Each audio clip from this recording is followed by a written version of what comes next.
Inapi-api ang isang 6 na taong gulang na bata, isa palang mayaman at dalubhasa sa agam sa kanyang parallel world. Episode 2, ang unang mission, babala mula sa labas. Sa madilim na sulok ng excavation site, nakaupo si Liam. Hawak niya ang artifact cube na tila pulso ng buhay sa kanyang mga palad. Tinitigan niya ang kanyang maliliit at maruruming kamay. Ang mukha niya ay puno ng halo-halong emosyon, pagkalito sa bagong katawan, determinasyon na harapin ang lahat, at ang lalim ng isang matandang kaluluwa na nasa katawan ng isang bata. Sa kanyang bulsa, ang maliit na device mula sa Terra 2 ay pinag-aaralan niya, tila iniintindi ang bawat circuitry nito. Biglang kumislap ang artifact cube, hindi tulad ng dati. Mula rito, nag-project ang isang holographic message, hindi malinaw. Tila putol-putol, ngunit sapat upang magbigay ng babala.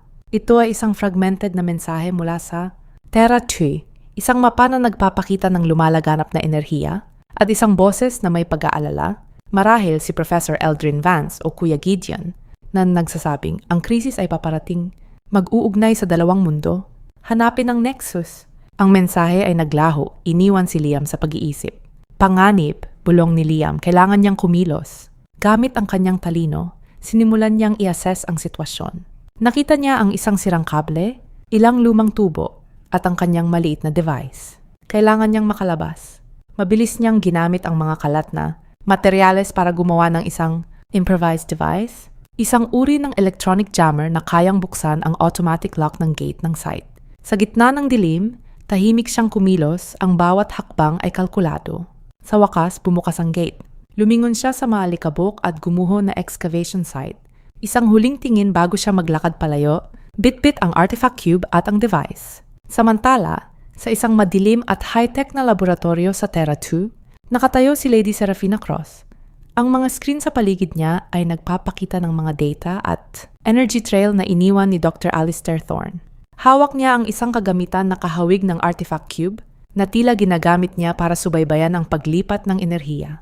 Hindi ka makakatakas, Alistair, bulong niya. Ang kanyang mukha ay seryoso at puno ng determinasyon. Ang iyong kaalaman ay kailangan ko. At malapit na ako. Sa wakas, nakasakay si Liam sa isang maingay at puno ng tao na jeepney patungo sa isang hindi tiyak na destinasyon. Ang kanyang mga mata ay nagmamasid sa labas, sa mga mataong lansangan, sa iba't ibang uri ng tao, sa mga gusali na may iba't ibang kulay. Ang kanyang mukha ay may kakaibang ekspresyon, halo ng pagkamangha sa bagong mundong ito, pagkalito sa ingay at kaguluhan, at matinding determinasyon na harapin ang anumang hamon. Ang artifact cube ay nakatago sa kanyang bag, isang sikreto na bitbit niya sa bagong simula. End of episode 2.